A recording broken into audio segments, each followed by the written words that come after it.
Satyavani TV ప్రేక్షకులకు మరొక పర్యాయము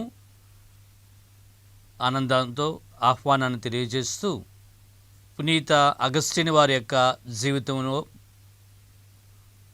వారి యొక్క అంతర్మథం నుంచి పెళ్ళుబుకి వచ్చినటువంటి ప్రవాహంగా పారినటువంటి మహాగ్రంథమైన కన్ఫెషన్స్ ఆఫ్ సెయింట్ అగస్టిన్ వారి యొక్క పాపోచ్చరణ భావాలను మనం ఈ 40 దినాలు ధ్యానిస్తూ మన జీవితాలకు ప్రస్తుత కాల పరిస్థితులకు అన్వయించుకునేటువంటి ప్రయత్నం సాధన చేస్తూ ఉన్నాము. ఈ వారంలో గడిచిన సోమవారం నుండి ప్రత్యేకంగా వారి యొక్క జీవితంలో మొదటి దశ అంటే వారి యొక్క పరివర్తనకు ముందుగా వారు ఎటువంటి జీవితాన్ని జీవించారు, ఎటువంటి జీవిత విధానంలో వారు ఇంట్లో వారికి దేవునికి దూరమై ఎలా జీవించారు అని వివిధ కారణాలను మనం చూస్తూ ఉన్నాం. వారి యొక్క పాప జీవితం, విచ్చలవిడి జీవితం, ఇందులో మొట్టమొదటిగా మనము వారు శరీరేచ్ఛలకు, ఈ జ్ఞానేంద్రియాలతో కూడినటువంటి శరీర కోరికలకు లొంగి ఎలా జీవించాను, వాటిలో నేను పూర్తిగా కూరుకుపోయి జీవించాను అనే పరిస్థితిని ఆయన చెప్పడం మనం ఆలకించాం వారి జీవితం నుంచి.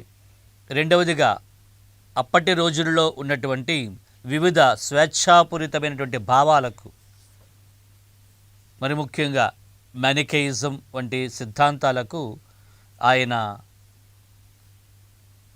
ప్రేరేపితుడై వాటి వైపు ఆకర్షింపబడి అవే ముఖ్యమైనటువంటి సిద్ధాంతాలని క్రైస్తవ మతానికి, క్రైస్తవ మత సిద్ధాంతాలకు వ్యతిరేక భావంతో జీవించిన విధానాన్ని మనం రెండవ రోజున ఆలోచించాం, పరిశీలించి చూసాం. నిన్నటి రోజున మూడవ రోజున ఆయన తనకున్నటువంటి విజ్ఞానంతో, తనకున్నటువంటి తెలివితేటలతో, తాను విజ్ఞానవంతుడైనటువంటి గర్వముతో విర్రవీగినటువంటి జీవిత పరిస్థితులను చూస్తూ తన విజ్ఞానంతో, తన యొక్క సాహిత్య గొప్ప నైపుణ్యంతో మరి ఏమీ కూడా నాకు అవసరం లేదు అన్న స్థాయిలో ఆయన జీవించిన విధానాన్ని చూసాం.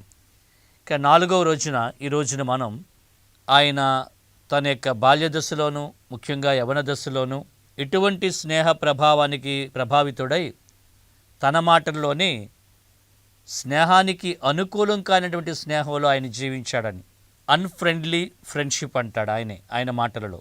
అన్ఫ్రెండ్లీ ఫ్రెండ్షిప్, స్నేహానికి అనుకూలంగా లేనటువంటి స్నేహం. మనం సులభంగా చెప్పుకునే పదంలో అయినట్లయితే చెడు స్నేహం అంటాం.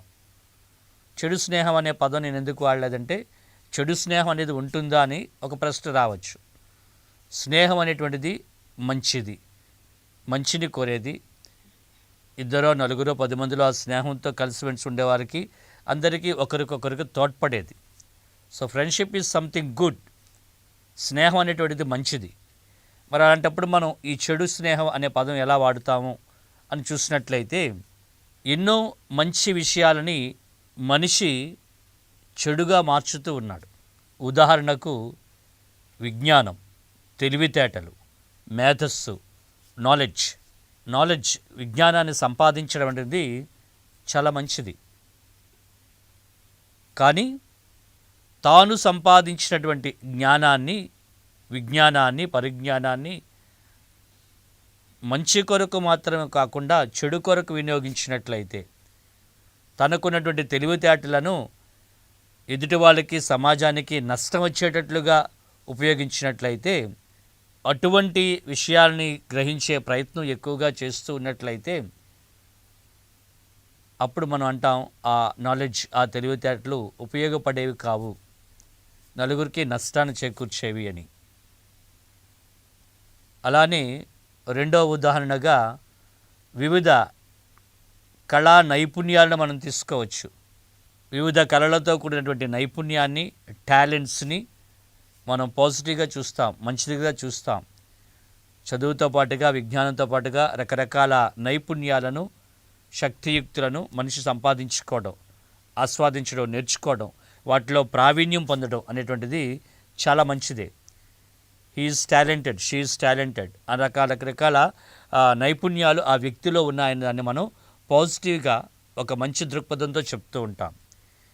కానీ ఒక వ్యక్తి ఆ నైపుణ్యాలను, ఆ యొక్క శక్తియుక్తులను, ఆ టాలెంట్స్ని మంచికి కాకుండా చెడుకు వినియోగించేటువంటి పరిస్థితి కూడా మనం చూస్తూ ఉన్నాం. అప్పుడేమవుతుంది, ఆ యొక్క టాలెంట్స్ ఉన్నటువంటి ఆ యొక్క శక్తియుక్తులు చెడుకు దారితీస్తూ ఉన్నాయి. అదే కోవలోనికి మూడవ ఉదాహరణగా ఈ స్నేహం గురించి మనం చెప్పుకోవచ్చు. Friendship is good. స్నేహం అనేటువంటిది మంచిది. ఇద్దరు వ్యక్తుల మధ్య కానీ, లేదా స్నేహ బృందం ఒక నలుగురు ఆరుగురి మధ్య కానీ ఒక చక్కని స్నేహం ఉండేటప్పుడు అది ఒకరికొకరు అన్ని విధాలా సహాయపడుతూ తోడ్పడుతూ ఒకరి దగ్గర ఉన్నటువంటి అవకాశాలు, శక్తియుక్తులు, టాలెంట్స్, విజ్ఞానం, ఒకరు చేయగలిగిన పనిలో మరొకరు సహాయపడటం, ఈ విధంగా ఒకరికొకరు తోడ్పడుతూ ఇద్దరి మధ్య స్నేహం తీసుకుందాం. ఆ ఇద్దరి మధ్య స్నేహం ఇరువురి యొక్క అభివృద్ధికి తోడ్పడుతూ ఉంటుంది. ఇరువురు ప్రశాంతంగా కలిసి జీవించడానికి తోడ్పడుతుంది. ఇరువురు ఆనందంగా కష్టసుఖాలు పంచుకోవడానికి తోడ్పడుతుంది. ఇటువంటి భావంతో మనం చూసినప్పుడు స్నేహం అనేటువంటిది చాలా మంచిదే. కాబట్టి అగస్టిన్ వారు కూడా చాలా ఎక్కువగా స్నేహితులను ఇష్టపడేవారు. స్నేహితులతో కాలక్షేపం ఎక్కువగా చేస్తూ ఉండేవారు. ఆయన గురించి చెప్తుండేటప్పుడు అంటారు, is never seen alone in isolation. ఒంటరిగా ఆయన తన యొక్క జీవితకాలంలో మనం చూసిన సందర్భాలు చాలా చాలా తక్కువ అంటారు. ఆ విధంగా స్నేహానికి విలువను, ప్రాముఖ్యతను ఇచ్చినటువంటి వ్యక్తి అగస్టిన్ గారు.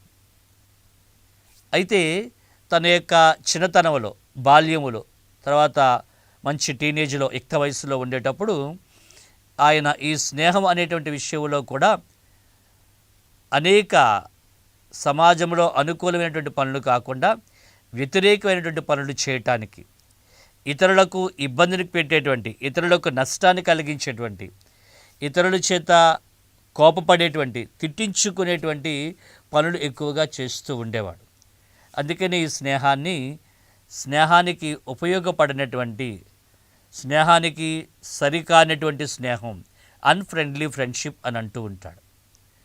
వీటికి ఆయన ప్రభావితమయ్యాడు. అంటే తనకున్నటువంటి ఆ యొక్క స్నేహం అంతా కూడా, ఆ బృందం అంతా కూడా దుష్ట స్నేహము అనేటువంటి ఒక పదాన్ని మనం ఇక్కడ వాడుతూ ఉన్నాం. ఉదాహరణకు ఆ ప్రాంతములో, అప్పటి కాలములో దొరికేటువంటి పళ్ళ తోటలో ఉండేటువంటి పండ్లను, పియర్స్ అనేటువంటి పండ్లను ఎక్కువగా దొంగతనానికి వెళ్తూ ఉండేవారు అందరూ కలిసి. కోసుకొని వచ్చినటువంటి, తెంపుకొని వచ్చిన పళ్ళన్నీ కూడా తినేస్తారని కాదు, తినాలని కాదు, ఆకలితో కాదు, సరదాగా ఈ పని చేసేవారు. విచ్చలవిడిగా ఈ పని చేసేవారు. అల్లరి మూకగా ఈ పని చేస్తూ ఉండేవారు. అనేక పళ్ళు మళ్ళీ పాడేస్తూ ఉండేవారు. ఈ విధంగా ఆ పంట పండించుకున్న వ్యక్తికి నష్టాన్ని తీసుకురావడం, అతని కోపం రావడం, అతను కోపం వచ్చినప్పుడు ఆయన ఏదో అంటే వీడు తిరిగి 4 మాటలు అనడం, ఆ వ్యక్తిని హేళన చేయటం, అల్లరి చేయటం, ఇటువంటి వాతావరణాన్ని అలవర్చుకొని పెరిగాడు. ఇదే ఒక్కొక్క స్టేజ్లో మనం చూసుకుంటూ వెళ్ళినట్లయితే తర్వాత అది ఇంకొంచెంగా పెద్ద స్థాయిలోనికి వయసులో 15-16 సంవత్సరాల ప్రాయం వచ్చేసరికి ఇతరులను అల్లరి చేసేటువంటి, ఎక్కడో దగ్గర కూర్చొని, రోడ్లో ఒక మలుపు దగ్గర కూర్చొని, ఒక కానా దగ్గర కూర్చొని, అలాంటి మూకలు మనం చూస్తూ ఉంటాం. అల్లరి వెధవలు అంటాం మనం. సో అటువంటి అల్లరి పనులు కూడా చేసేటువంటి వ్యక్తిగా మనం ఇతను చూస్తూ ఉన్నాం. ఇతరులను అల్లరి చేయటం, వెక్కిరించటం, మరి ఆ వీధిలో వెళ్ళేటువంటి, గౌరవంగా వెళ్ళేటువంటి వ్యక్తులను, స్త్రీలను, మహిళలను ఏదో మాటలని కించపరచడం, హేళన చేయటం, ఇటువంటి ఆ బృందముతో, ఆ గ్రూప్ ప్రెషర్తో ఆ యొక్క అలవాట్లకు ఆయన అలవాటు అయిపోయాడు. కొన్నిసార్లు అనుకుంటూ ఉండేవాడంట, ఇది సరైనది కాదని ఆయనకు అనిపించేది. సరైనది కాదు అని చెప్పినట్లయితే అందరూ కూడా మిగతా స్నేహితులు అన్ని హేళన చేస్తారు.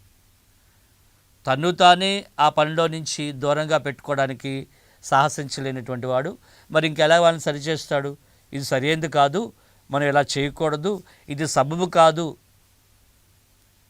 అనేటువంటి హెచ్చరిక చేసేటువంటి సాహసం కూడా ఏ రోజు ఆయన చేయలేదంట. ఒక్కొక్కసారి అలా అనిపించిన తాను పెరిగినటువంటి కుటుంబ వాతావరణాన్ని బట్టి కానీ, అప్పుడప్పుడు తల్లి చెప్పే మాటలు బట్టి కానీ అలా అనిపించినా సరే, తనను తాను ఆ బృందంలో నుంచి, ఆ సమూహంలో నుంచి, స్నేహానికి సరిరీతిలో లేనటువంటి ఆ యొక్క స్నేహ బృందంలో నుంచి తను తాను దూరం చేసుకోలేదు, వాళ్ళని సరిదిద్దే ప్రయత్నం కూడా చేయలేదు. ఒక విధమైనటువంటి సంతృప్తిని, ఆనందాన్ని ఈ పనుల్లో నుంచి పొందుతూ అలానే పెరగటం నేర్చాడు. పైశాచిక ఆనందం అంటూ ఉంటాం. అదే సందర్భంలో ఆయనకు ప్రీతిపాత్రుడైనటువంటి ఒక స్నేహితుడు, బాగా సన్నిహితంగా ఉన్నటువంటి ఒక బెస్ట్ ఫ్రెండ్ ఒక అతను ఉండేవాడు. మొదట్లో అతని యొక్క పేరును కూడా ప్రస్తావించడానికి తర్వాత ఇష్టపడ్డాడు. వాళ్ళిద్దరూ కూడా చాలా స్నేహితునిగా ఉండేటప్పుడు అనుకోకుండా ఆ స్నేహితుడి మీద కూడా అగస్టిన్ వారు తన యొక్క ఆలోచన ప్రభావాన్ని ఎక్కువగా చూపించి ఉండేవారు. ఏ సిద్ధాంతానికైతే స్వేచ్ఛగా ఉండొచ్చు, మంచి చెడు రెండు ఈక్వల్గా సమాంతరంగా వెళ్ళేటువంటి శక్తులు, కాబట్టి మనం దేనికైనా, ఏ ప్రలోభానికైనా మనం లొంగి జీవించవచ్చు, అది మన స్వేచ్ఛ అనే సిద్ధాంత భావంతో ఉన్నటువంటి ఆలోచన విధానాన్ని తన స్నేహితుల మీద రుద్దే ప్రయత్నం అగస్టిన్ వారు చేసేవారు. ఇతను ఎటువంటి స్నేహితుడు అంటే స్వతహాగా తెలివైనడు కావడు. కాబట్టి ఈ స్నేహ బృందంలో తెలివైన వాళ్ళు జనరల్గా లీడర్స్గా ఉంటారు. వాళ్ళ తెలివితేటల చేత, చదువుకునేటప్పుడు చదువు తక్కువగా ఉన్నటువంటి వాళ్ళు అడిగే డౌట్ల వలన, వాళ్ళకి ఆ యొక్క ఆన్సర్స్ చెప్తూ ఉండడం వలన, వీళ్ళ తెలివితేటల వలన వీళ్ళు ఎప్పుడు కూడా పై స్థాయిలో ఉంటారు. అటువంటి వ్యక్తి అగస్టిన్ వారు కూడా తెలివైన వ్యక్తి కాబట్టి స్వతహాగా తన మిత్రుల దగ్గర వాళ్ళ మీద లీడర్గా ఉండేవాడు, ఆధిపత్యాన్ని కలిగి ఉండేవాడు. ఆ కారణం చేత తన యొక్క ప్రాణమిత్రుడు కూడా కొన్ని సందర్భాల్లో క్రైస్తవత్వాన్ని తీసుకోవాలనే ఆలోచన కలిగినప్పుడు తీసుకోకుండా కూడా అడ్డుకున్నాడు అగస్టిన్ వారు.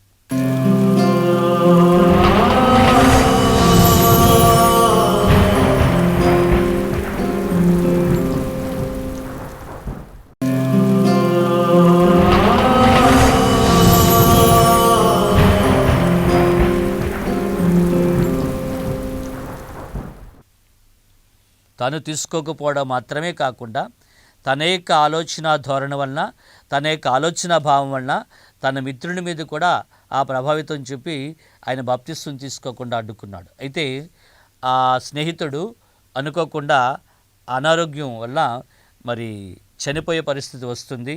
ఆ పరిస్థితుల్లో ఆ స్నేహితుడు కుటుంబం వాళ్ళ కారణం చేత బాప్తిస్వం తీసుకుంటాడు, జ్ఞానస్నానం తీసుకుంటాడు, క్రైస్తవత్వాన్ని తీసుకుంటాడు. అలా తీసుకోవడం కూడా, అటువంటి సందర్భంలో తీసుకోవడం కూడా అగస్టిన్ వారికి ఇష్టపడదు, రుచించదు. తరువాత కొన్ని రోజుల తర్వాత ఆ స్నేహితుడు మరణిస్తాడు, చనిపోతాడు.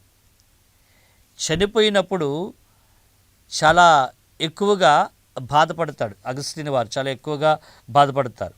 ఎందుకంటే ఏ పని చేసినా, ఎక్కడ తిరిగినా, ఏ అల్లరి పని చేసినా, ఏ చిల్లర పని చేస్తున్నా, ఎక్కడికి వెళ్ళి ఇద్దరు కలిసి చేసేవారు. కాబట్టి మళ్ళా అదే ప్రాంతాల్లో తిరుగుతూ ఉండేటప్పుడు ఆ స్నేహితుడు, ఆ ఫ్రెండే నాకు కనబడుతూ ఉండేవాడు. చాలా నేను ఆ స్నేహితుని మరణం చేత కలత చెందాను అని తన యొక్క సొంత మాటల్లో కూడా ఆయన చెప్తూ ఉండేవాడు. ఆయన అనుకున్న దానికంటే ఎక్కువగా ఆ స్నేహితుని యొక్క మరణం ప్రభావితం చేయడం వలన అక్కడి నుంచి ఆయన అనుకుంటాడు, మనం స్నేహితుల వల్ల ఇంతగా ప్రభావితం కాకూడదు అనేటువంటి ఆలోచన నెమ్మదిగా ఆయనలో అప్పుడు ప్రారంభమవుతుంది.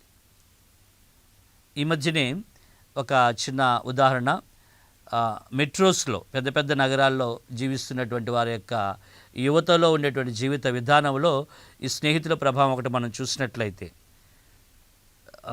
గ్రామ ప్రాంతంలో పుట్టి పెరిగి చక్కగా చదువుకొని ఇంటర్మీడియట్ టు డిగ్రీ స్టేజ్కి టౌన్లో చదువుకొని ఒక ఉద్యోగ స్థాయికి వచ్చినటువంటి ఓ యువతి, ఓ అమ్మాయి మెట్రో సిటీస్, హైదరాబాద్, చెన్నై అటువంటి ప్రాంతంలోకి వెళ్ళి బాగా సెటిల్ అయిన తర్వాత మంచి ఉద్యోగం, హాయిగా తగినంత తను ఖర్చుకి హాస్టల్కి, మెస్కి ఇంకా కొంత కూడబెట్టుకోవడానికి సరిపడినంత జీతం వస్తుంది. కాబట్టి ఆ జీవిత విధానానికి అలవాటు పడి తన స్నేహితులతో కలిసి 5 రోజులు పనిచేయటం, వీకెండ్ హాలిడేస్ మెట్రోస్లో చాలా వరకు పెద్ద పెద్ద నగరాల్లో వారాంతం సెలవులు ఉంటాయి. శనివారం, ఆదివారం 2 రోజులు సెలవు.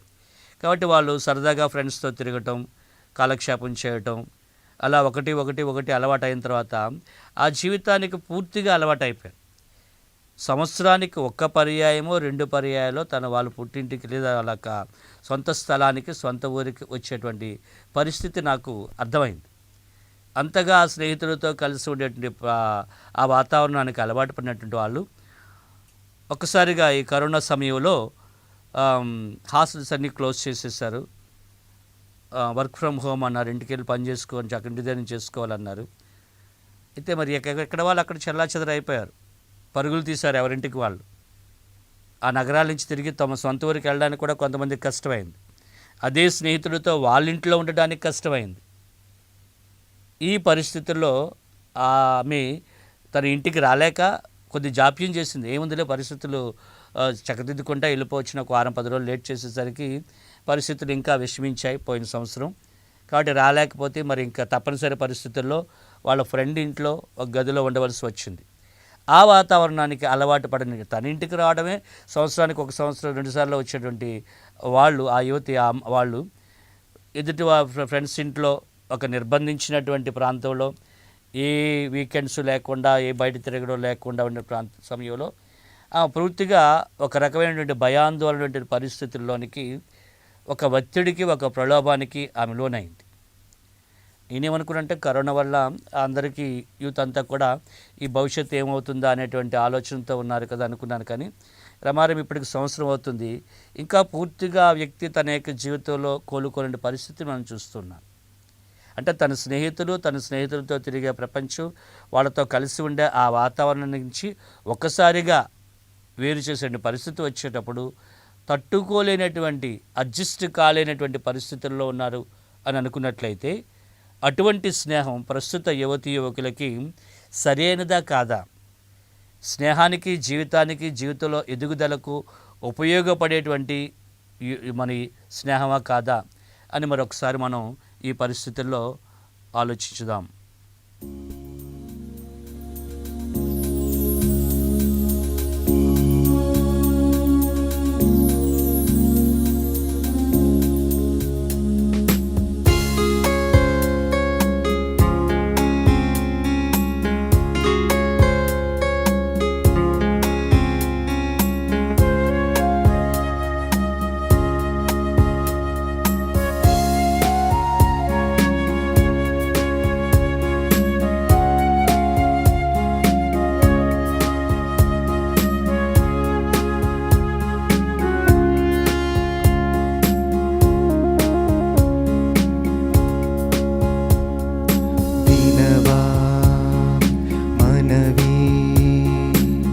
యేసయ్యా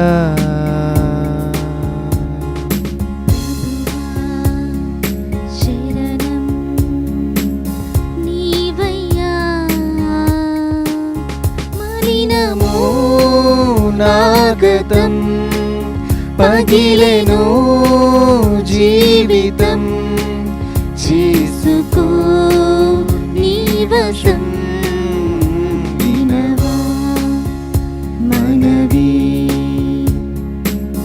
యేసయ్యా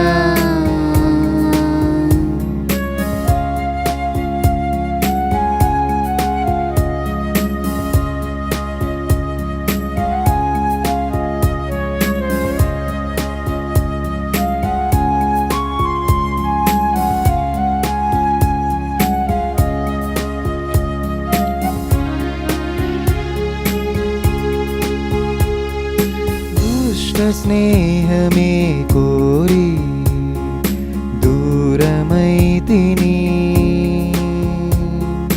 వీడిపోయి నీ దారి ఓడిపోతిని. దుష్ట స్నేహమే కోరి దూరమైతిని, వీడిపోయి నీ దారి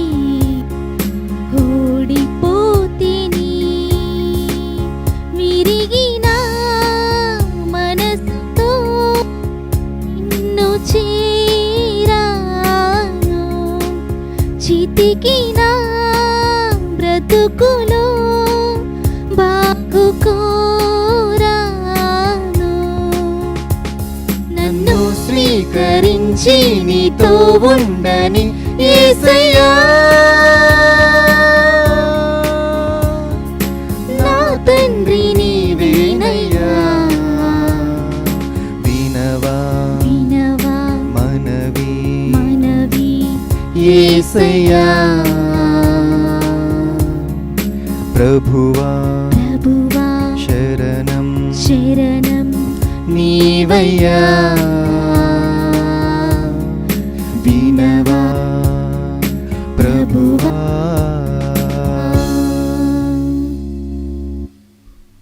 స్నేహం ప్రభావం చేత అనేక విధాలుగా తన యొక్క జీవితాన్ని ఇటు అటు దారి తప్పినటువంటి వాస్తవ పరిస్థితులను గమనించుకున్న తర్వాత, గ్రహించుకున్న తర్వాత అంటాడు, ఆ వయస్సులో నేను ఆశించింది, కోరుకున్నదంతా కూడా to love and to be loved.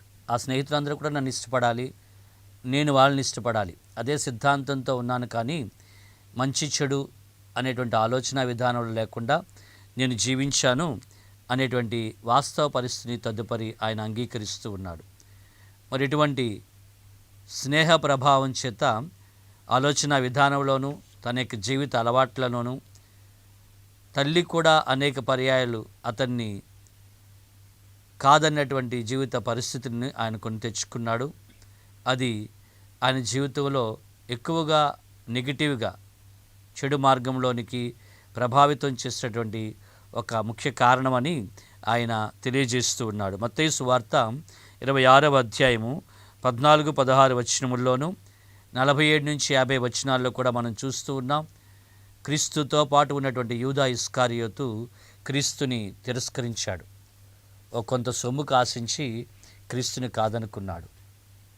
మన యొక్క అనుదిన జీవితంలో ఇటువంటి స్నేహ ప్రభావానికి, చెడు స్నేహ ప్రభావానికి లోను కాకుండా, మరి ముఖ్యంగా మన కుటుంబ యువతీ యువకులు లోను కాకుండా ఉండేటట్లుగా మనం ప్రత్యేకంగా ప్రభుని ప్రార్థించుకుందాం, ప్రభుని యొక్క సహాయం అడుగుదాం. రేపటి దినాన మరలా మనం ఇదే సమయంలో కలుసుకుందాం.